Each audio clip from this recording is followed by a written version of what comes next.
নমস্কার, আমি doctor Debmalya Sanyal, consultant endocrinologist, Narayana, আর.এন. Tagore, Mukundapur.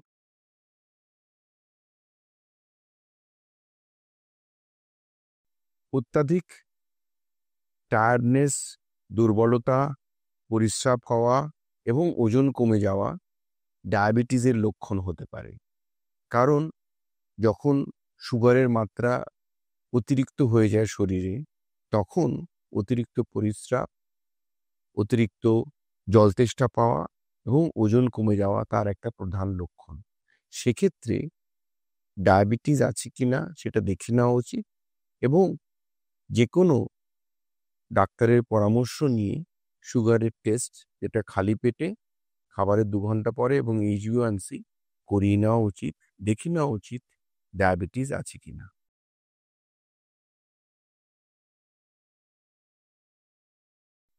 ডায়াবেটিসে অনেকেরই জীবনযাত্রার যে শৈলী, খাদ্যাভ্যাস এবং যে এক্সারসাইজ সেটা ফলো করাটা অনেক ক্ষেত্রেই একটু চ্যালেঞ্জিং বা ডিফিকাল্ট হতে পারে।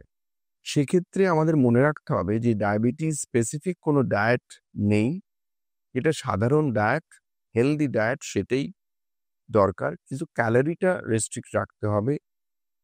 যেটা ফ্র্যাঙ্ক মিষ্টি সেটা অ্যাভয়েড করতে হবে, তৈলাক্ত খাবার অ্যাভয়েড করতে হবে এবং কায়িক পরিশ্রমটা, সেটা হাঁটাই হোক, সাইক্লিং হোক, জগিং হোক, সুইমিং হোক, দিনের যে কোনো সময় করলেই 0.5 ঘন্টা যথেষ্ট।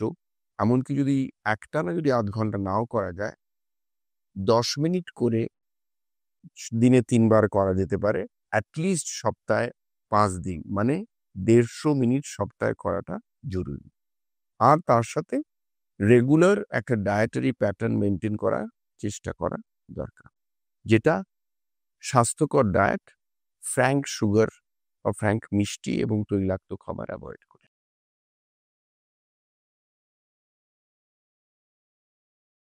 অনেক কম বয়সী ডায়াবেটিসের, যাদের ডায়াবেটিস ধরা পড়ে, তাদের ক্ষেত্রে টাইপ 1 ডায়াবেটিস হয়ে থাকে, যে ক্ষেত্রে ইনসুলিনটা একদমই প্রয়োজনীয়।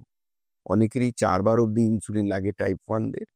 এবং কম বয়সীদেরও ডায়াবেটিস যাদের হয়ে থাকে বিভিন্ন কারণে বা পরবর্তীকালেও ইনসুলিন লাগে।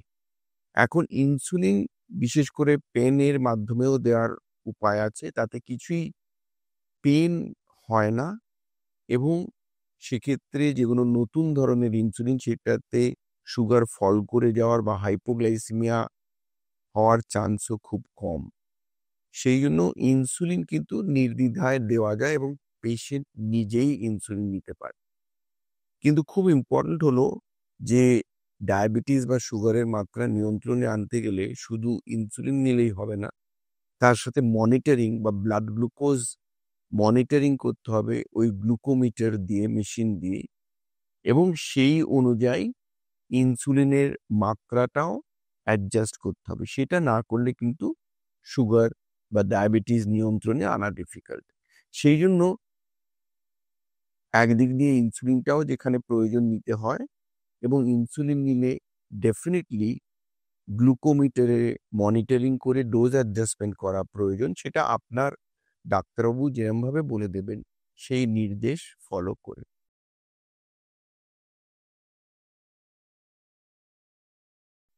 অনেকেরই ধারণা হয় যে একবার সুগার নিয়ন্ত্রণে এসে গেলে আর ডাক্তারবাবুর সাথে রেগুলার ফলো আপ করার প্রয়োজন নেই, টেস্ট করারও প্রয়োজন নেই। কিন্তু এটা মনে রাখা দরকার যে ডায়াবেটিস থাকলে সেটা প্রোগ্রেসিভলি ইনসুলিন তৈরিটা কমতে থাকে এবং ওষুধের ডোজ এবং তার মাত্রা শুধু নয়, বিভিন্ন ওষুধের চেঞ্জও করতে হয়।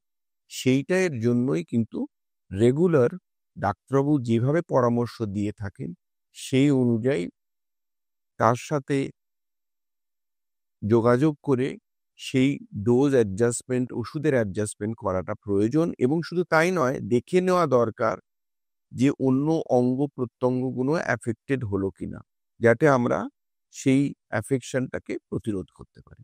সেই জন্য regular monitoring, regular dose adjustment এবং অন্য অঙ্গ যে অ্যাফেক্টেড হচ্ছে কিনা সেটাও স্ক্রিন করা জরুরি এবং ডাক্তারের পরামর্শ রেগুলারলি নিয়ে থাকবেন যেরকম অ্যাডভাইস করা আছে।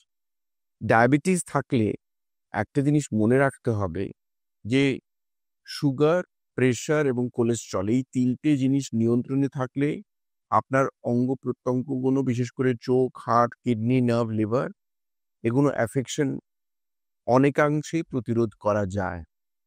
সেই জন্য প্রথম থেকেই ডায়াবেটিস ধরার পরে এই চিকিৎসাটা রেগুলার বেসিসে করবেন এবং আজকাল যে বিভিন্ন ধরনের আনুষাঙ্গিক যেগুলো নন এস্টাবলিশ চিকিৎসা সেই দিকে না গিয়ে যেগুলো এস্টাবলিশ চিকিৎসা যাতে প্রমাণিত যে সেটাতে বেনিফিট আছে সেইটি করার চেষ্টা করবেন যাতে আপনারা সুস্থ জীবন যাপন করতে পারেন। এই ব্যাপারে যদি কারোর কোনো প্রশ্ন থাকে আমি ডেফিনেটলি সহযোগিতা করব এবং সমস্ত প্রশ্নের উত্তর দেওয়ার চেষ্টা করব। আপনার কমেন্টে আমাকে লিখে জানাতে পারেন। ধন্যবাদ।